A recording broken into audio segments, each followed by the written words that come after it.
FBI arrests man for criminal U.S. intelligence leaks. Leaked documents claim Vladimir Putin is receiving treatment for his health condition. There are fears that jailed Putin critic Navalny is poisoned while in prison.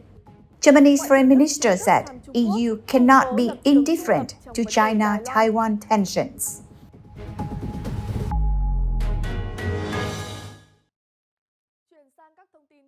The FBI on Thursday, April 14th, arrested a member of the U.S. Air National Guard over the leaks online of classified U.S. documents that embarrassed Washington with allies around the world. Attorney General Merrick Garland said the Federal Bureau of Investigation arrested Jack Teixeira in connection with an investigation into alleged unauthorized removal, retention, and transmission of classified national defense information.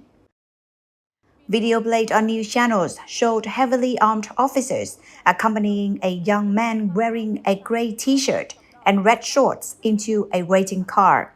His head was bound and his hair was close-cropped. U.S. officials have been hunting for weeks for the person responsible and assessing damage from the release of the intelligence reports, which first appeared on social media sites in March and purportedly reveal details of Ukrainian military vulnerabilities and information about allies including Israel, South Korea, and Turkey.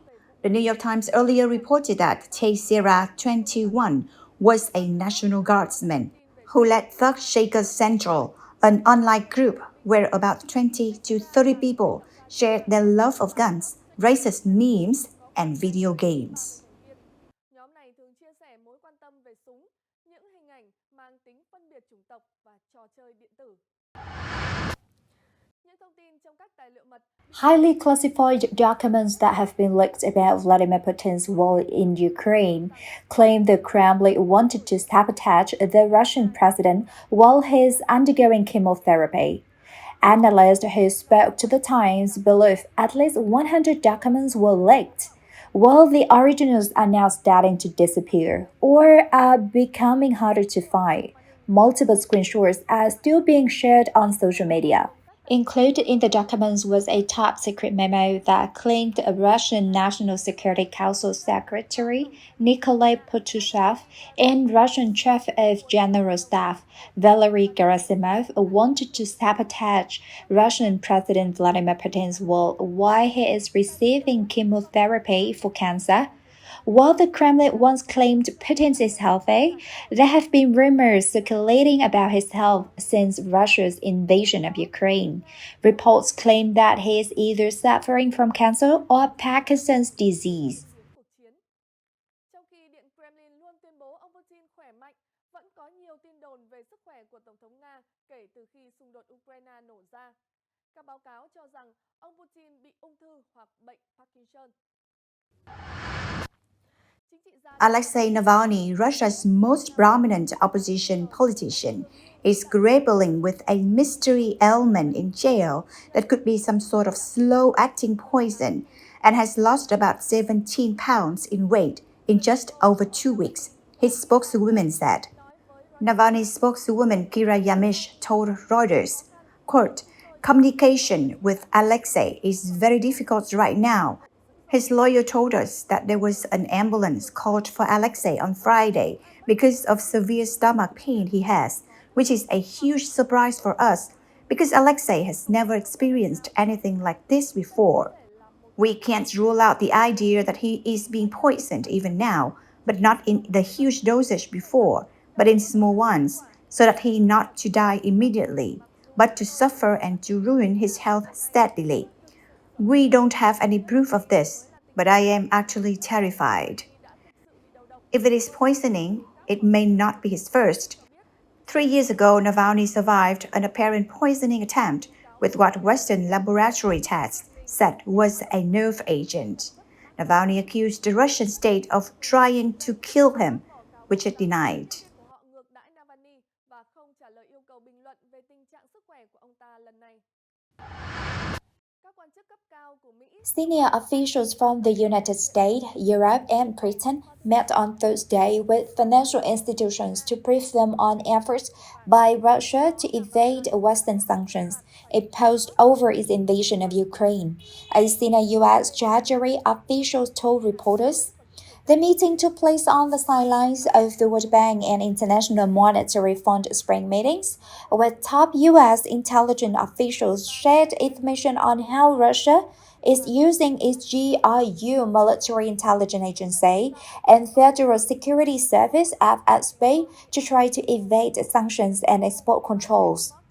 Washington and its allies are ratcheting up their enforcement of the massive raft of sanctions they have imposed on Russia and cracking down hard on any invasion efforts, the official said, noting Moscow was facing critical shortages of materials needed to produce the ammunition.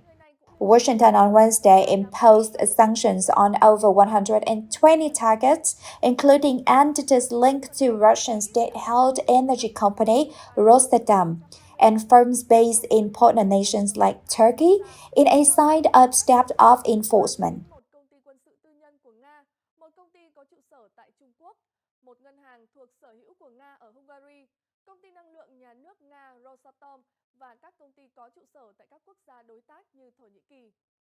Washington cũng đang hợp tác chặt chẽ với các nhà chức trách ở Thụy Sĩ, vốn là nơi được coi là thiên đường cho các việc trốn tránh các lệnh trừng phạt. Một số trường hợp liên quan đến việc G7 và Australia áp giá trần đối với dầu của Nga cũng được các quan chức xem xét kỹ lưỡng và đánh giá về hiệu quả thực thi. Ngày hôm qua, ngày 13 tháng 4, Germany's Foreign Minister Annalena Baerbock arrived in the Chinese port city of Tianjin on Thursday to begin her three-day tour of the country. The diplomatic trip comes amid increased Chinese military maneuvers around Taiwan, which the German Foreign Ministry condemned on Wednesday, and in the wake of Chinese renewed support for Russia after the invasion of Ukraine. Baerbock warned against conflict in the Taiwan Strait and the impact it would have on Germany and the EU. A military escalation in the Taiwan Strait would be a worst-case scenario globally and affect us as one of the biggest industrial nations in particular, she said. Baerbock also met with China's Foreign Minister Wang Jiang, Vice President Han Zheng, and Wang Jie, the top Chinese foreign policy official and a former foreign minister in Beijing. Hai người sẽ đi tàu cao tốc đến Bắc Kinh, cách Thiên Tân khoảng 150 km. Tại Bắc Kinh, Ngoại trưởng Đức sẽ gặp các quan chức hàng đầu khác của Trung Quốc bao gồm Phó Chủ tịch Hàn Chính và chủ nhiệm văn phòng Ủy ban Công tác Ngoại sự Trung ương Đảng Cộng sản Trung Quốc Vương Nghị. Trong một chương trình truyền hình mới đây, các quan chức chính phủ và Hong Kong Security Minister has held the 100% conviction rate in cases concerning national security on Thursday. Secretary for Security Chris Tang praised the arrest and prosecution work over the past 3 years, saying it was done very seriously. He said around 250 people was detained over national security offenses and 151 of them had been charged as of the end of last month. As if members of the public were overly worried when the law was first rolled out, Tang said the provisions in Beijing imposed legislation was very clear and ordinary citizens would not accidentally breach the law. In June 2020, Beijing inserted national security legislation directly into Hong Kong's mini-constitution by passing the local legislature following a year of pro-democracy protests and unrest. It criminalized subversion, secessions, collusions with foreign forces, and terrorist acts. The move gave police sweeping new powers, alarming Democrat, civil society groups, and trade partners, as such laws have been used promptly to silence and punish the dissidents in China. However, the authorities say it has restored the stability and peace to the city. Các thẩm phán an ninh quốc gia luôn được lựa chọn cẩn thận, điều kiện bảo lãnh cũng nghiêm ngặt hơn nhiều so với các vụ án hình sự. Hồng Kông sẽ kỷ niệm Ngày Giáo dục An ninh Quốc gia vào thứ Bảy ngày 15 tháng 4 với nhiều hoạt động khác nhau được tổ chức, bao gồm gian hàng trò chơi và các cuộc thi nhằm phổ biến và giáo dục lòng yêu nước. Những thông tin vừa rồi cũng đã kết thúc bản tin trưa ngày hôm nay. Cảm ơn quý vị đã quan tâm theo dõi. Xin chào tạm biệt và hẹn gặp lại.